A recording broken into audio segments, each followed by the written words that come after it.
Aqui também é interessante que eu, a certa altura, os meus camaradas, quando fui no pavilhão B, deram literatura para ler, deram o Avante para ler, tanto cá, na cadeia, o partido estava organizado, mas responsável, não sei como é que isso entrava cá, não sei, mas eu li o Avante, tem cuidado e tal, eu lia aquilo, depois devolvia, não sei, só, nem todos liam, nem naquela idade individualmente, só que eles se tinham portado, quer dizer, porque podiam ser apanhados e depois não sei como é que eles, não sei se era com a comida, se era com a roupa, não sei como é que isso entrava e saía, não sei como é que entrava. Ir à enfermaria era uma forma, mas creio que nos recreios havia sempre um buraquinho, uma coisa qualquer, onde na brincadeira e tal, o guarda não via, eles deixavam, e os outros já sabiam que era naquele sítio, portanto havia coisas combinadas, mas trazer o Avante pela destino cá para dentro, não sei como é que era, isso não vos posso dizer. Sei que, entretanto, sei lá, quando foi a fuga, até o cloroforme para pôr o guarda a dormir entrou cá, morreu há poucos anos o médico em Viana do Castelo que preparou esse medicamento. E o próprio aparelho para a língua não dobrar do guarda, foi feito um aparelho, não sei como é que entrou cá, pronto. Sobretudo os presos que tinham suportado torturas e que nunca tinham aberto boca, os guardas tinham um grande respeito por eles. Não darmos a ideia para o guarda que estávamos cabisbaixos, estávamos tristonhos ou que estávamos arrependidos. Não éramos arrependidos, pelo contrário. Portanto, nós estávamos muito certos daquilo que fazíamos. Isto era muito importante quer para os carcereiros, para toda a gente, mas sobretudo para os mais novos que iam chegando, mesmo os que cá estavam há muito tempo, eram pessoas muito convictas, não é? Muito convictas, bem informadas, isto vai, companheiros, têm confiança que o fascismo não é a solução para a humanidade. O homem, a mulher é um ser político, social, nós temos de ser coletivamente, os grandes, enfim, ficámos, sabia que era assim, não é?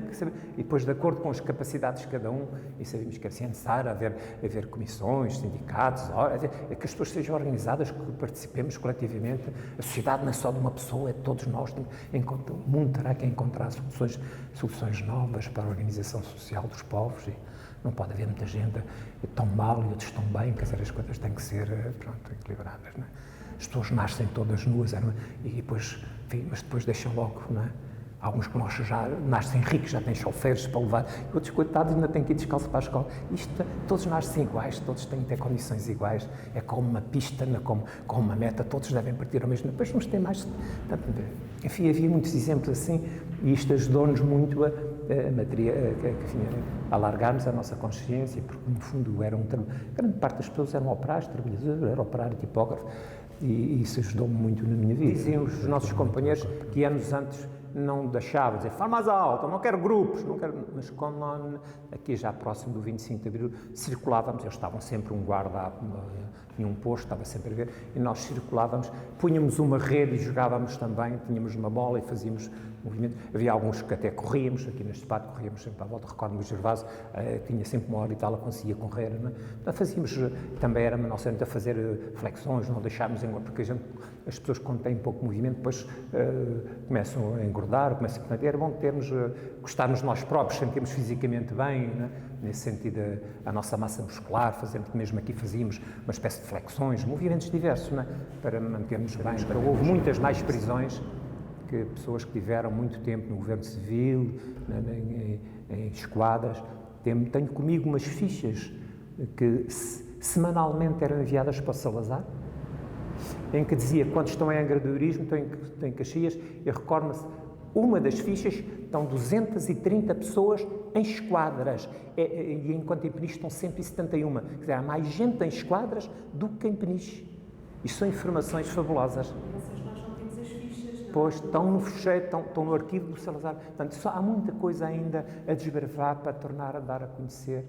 E há dias estava a falar com um amigo, estava a dizer, então, tu sabes, quando foi o 25 de Abril, havia muita gente em Caxias. Não sei se sabem, o ano de 73, passaram por Caxias, foram presas mais de 500 pessoas. Foi do ano mais prisões. É outro dado a revelar, desde o início da cadeia de Caxias, porque entanto terminou o Aljube, 1973, portanto, antes de 74 são 3 meses, foi 500 e tal pessoas que foram presas, não é? Mas houve muito mais pessoas presas em esquadras, no Alentejo, no para a GNR, levavam tareias, isso muitas vezes não é contabilizado. Por exemplo, na universidade, muitas vezes meteram 1000 pessoas, 1000 jovens, tiveram presos na cantinas, na Praça Torres em Vila Franca, na Praça Torres, portanto, há muitas pessoas que foram presas, mas e no 25 de Abril estávamos a falar dos presos que estavam em Caxias, em Peniche. E há dias houve um amigo meu que disse, não podes afirmar isso, não era só 50 em Peniche, porque então os que estavam no Tarrafal e os que estavam nas cadeias em África, então ele deu-me um papel de dizer cerca de 3000 presos. Então em África, muitos casos, era quase as famílias, naquele investiu, agora não me recordo o nome das cadeias. Os investimentos da PIDE, a PIDE nunca teve tantos agentes como em 72, 73, eram 2000 e tal, porque inicialmente eram 100 pessoas a tempo inteiro, agora eram 2000 e tal. Bem, a rede de informadores e o gasto, aquilo que estava o Orçamento do Estado com a PIDE foi uma coisa. Portanto, era bom essas coisas serem todas conhecidas, não é? Porque se diz no tempo de Marcelo Caetano, as coisas. Não, pelo contrário, o orçamento foi maior, a tortura de sono nunca foi tão longa como nesse período. Bem, e 73 foi um ano de mais prisões políticas. Isso está testemunhado com nomes no concreto. Eu acho que o museu já não é, pelo menos para mim, enquanto expresso político, não é uma satisfação, porque compreendo historicamente, vejo que é muito importante no mundo, na sociedade em que vivemos, parece que de vez em quando os recuos aparecem novamente, que nós não esperávamos, e é muito importante que estes elementos, que são educativos, sejam visitados por toda a gente, independentemente das opiniões políticas e sobretudo pelos mais jovens, e saberem que as coisas boas não caíram do céu. Foram a luta das pessoas, a liberdade, a democracia, o fim das guerras coloniais, os avanços que houve ainda hoje temos na Assembleia da República e na luta diária dos dias a dias, como melhorar salários, como ter um melhor serviço de saúde, como ter uma escola melhor para todos. A luta é um elemento importante, faz parte de qualquer cidadão. E então essa educação para a cidadania passa muito por estes elementos. O que foi o fascismo, o que foi o salazarismo, deve constar dos manuais escolares, deve constar também estudo nas diversas universidades, nas escolas, mas estes museus são fundamentais para dar a conhecer, não é? Como é que eram os interrogatórios, que pessoas é que foram mortas, nome a nome, porque não se está a ficcionar, é bom que a história, que o museu conte com realismo o que foi, de facto, o fascismo, do ponto de vista político, do ponto de vista social, não é? A associação que o fascismo teve sempre português com Espanha, com a Itália, enfim, e até com o nazismo, que há coisas incríveis, não é? Na altura da Segunda Guerra houve grandes manifestações, olha aqui estão duas mulheres, consta de um memorial cuja sua luta foi na altura da Segunda Guerra, porque o Salazar e o fascismo foi buscar bens alimentares, como nas Caldas da Rainha e aqui, para mandar pôr em contentores, mandar para o exército nazi. E em Espanha aparecia sobra dos portugueses, enquanto que os portugueses iam às 6 da manhã para as juntas de freguesia buscar a senha do pão racionado, enfim, as coisas assim. E o povo revoltou-se, não quis dar os cereais, o azeite, o trigo e tal. E houve muitas manifestações aqui nas Caldas da Rainha, foi as mulheres quanto ao roubo do azeite. Ali foi quanto aos cereais aqui em Leiria, em muitos outros sítios assim. Na minha terra, em Vila Franca, houve uma grande marcha pelo pão. Juntaram-se as pessoas das diversas freguesias, até dos montes, vieram tudo, e depois acabaram por meter toda aquela gente na Praça de Torres, em Vila Franca. Que aqui em Lisboa também meteram no Campo Pequeno, houve assim. Portanto, é bom saber que houve essa colaboração também do fascismo português. Aliás, a própria Constituição de 33, a Carta de Laboa, isto tudo foi buscado também do Mussolini. O Salazar tinha em cima da sua secretária uma fotografia, não é, do Mussolini, não é?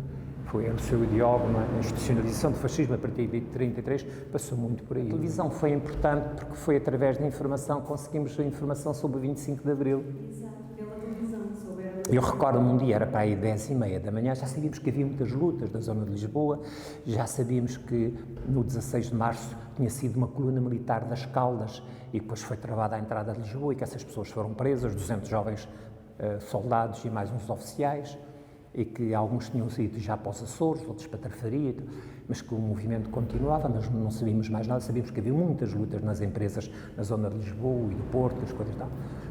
Que o 25, que o 1º de maio havia ser certamente uma jornada muito grande, mas como foi no 25 de abril de manhã, era para aí 10 da manhã, creio que fui eu que liguei a televisão e aquilo estava preto, a televisão estava preta.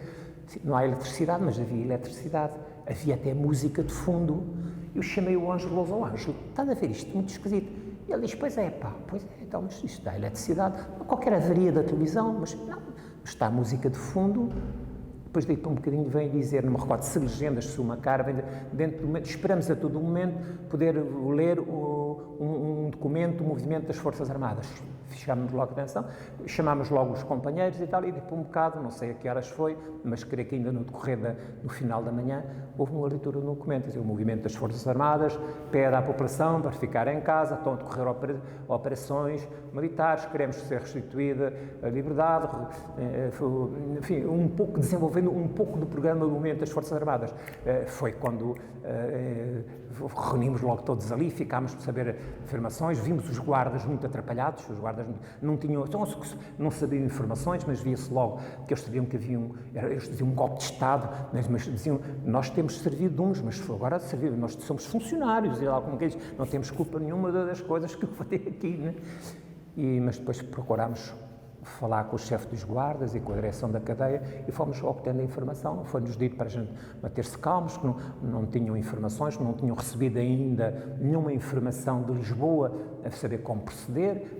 Vimos na televisão que os presos iam ser libertados, era o objetivo do movimento das Forças Armadas, libertar os presos políticos, não podia haver democracia com presos políticos nas cadeias. E neste sentido as coisas juntámos logo, porque na altura falava-se também que podia haver um golpe de direita. Tinha havido em Portugal, depois o Costa Gomes e o Spínola foram afastados de comandantes das forças militares. Tinha havido a chamada Brigada do Romado, que são os generais fascistas, fizeram uma homenagem ao Marcelo Caetano. As coisas estavam, não sabíamos de quem era a iniciativa, mas pela linguagem era o movimento das Forças Armadas. Então, naquela noite, arranjámos logo as nossas malas, ficou tudo no corredor, ninguém dormiu, ou se deitámos, foi vestidos em cima da cama, estava tudo à espera. Foi no outro dia de manhã foi-nos dito que está a chegar uma pessoa que vem falar convosco, portanto, até que chegou o comandante Machado dos Santos, que veio dizer, bom dia, meus amigos e tal, sabem o que vai acontecer. Agora há um conjunto de formalidades ainda a resolver, há impedimentos, deu-nos a entender, ele não disse, mas depois soubemos posteriormente que o próprio Spínola não queria a libertação dos presos políticos, não queria, pelo menos parte deles não queria, Então deixámos correr o dia, portanto, foi já às 2 horas da manhã do dia 27 que acabámos por sair, fomos chamados um a um, assinámos um documento da nossa libertação e íamos saindo, e de facto foi muito giro, quando abrimos as portas, aquilo era, já ouvíamos os apitos dos carros, e estávamos a ver na televisão o povo e a meia-fiacho, as flores de 25 de Abril penduradas nas espingardas, aquilo era, mas quando se abriu as portas para sairmos um de cada vez, aquilo era uma multidão imensa, abriam assim um corredor e toda a gente batia palmas e cantava as cantigas do Zé Afonso, do Adriano, havia umas caminhonetes com as pessoas lá em cima, porque havia umas mais elevadas do que outras. Né? Então, e o que é que espera, o que é que esperava dali? E o que é que vai ser agora? Nós não sabíamos corresponder, né? Mas as perguntas eram tantas, como é que se sente agora? Como é que foi estar preso? Como é que foi tratado? E agora que vai ser o 25 de Abril? Acha que a guerra vai mesmo terminar? Vamos ter liberdade? Que os fascistas vão ser penalizados? Os que mataram o Humberto Delgado e a Catarina vão ser julgados? E nós não sabíamos como responder, porque a situação era nova para toda a gente, não é? Era nova para toda a gente. Aquilo que dizia, agora temos de ser nós todos a construir, fazer reuniões, enfim, a resolver esses problemas todos. Isto foi espetacular para mim, para os meus companheiros que aqui estavam no 25 de Abril. Isto foi o sonho de todos os que estiveram aqui e nas cadeias portuguesas, não é? No Tarrafal, no Alto Juba, em Caxias, na cadeia do Porto. O sonho de mulheres e homens que passaram anos e anos em situações tão precárias que nos primeiros anos do fascismo até houve situações, sobretudo quando houve fugas, a repressão tornou-se imensa nas cadeias e houve muita gente que sonhou, quando é que vou ser libertado? Será que há de haver uma revolução, que o fascismo vai cair? Nós fomos os contemplados nesse sentido. Foi espetacular. Museus que procurem com verdade poder expor às novas gerações e aos que são vivos, não é? Tudo o que foi esse período, não é? E o que não deve acontecer. O ser humano, em Portugal e em outros sítios do mundo, de facto, teve comportamentos, nós coletivamente não devemos permitir que isso aconteça mais alguma vez. Cercear, tirar a liberdade, não permite ser só um homem a decidir por todos, não é? Essa situação não devemos deixar mais. Nesse sentido é muito importante a mensagem do 25 de Abril, foi muito forte para os portugueses em si, até para todo o mundo. Hoje não é valorizado, até para todo o mundo. Quanto ao apartheid, do fim do colonialismo, para os países onde havia ditaduras, o 25 de Abril foi uma data notável Ainda bem que é comemorada desta forma nas escolas, em todo lado. Diz respeito a pessoas de diferentes opiniões, mas o 25 de Abril parece que é uma coisa que nos liga a todos. E acho que deve ligar porque foi muito, muito importante para todos.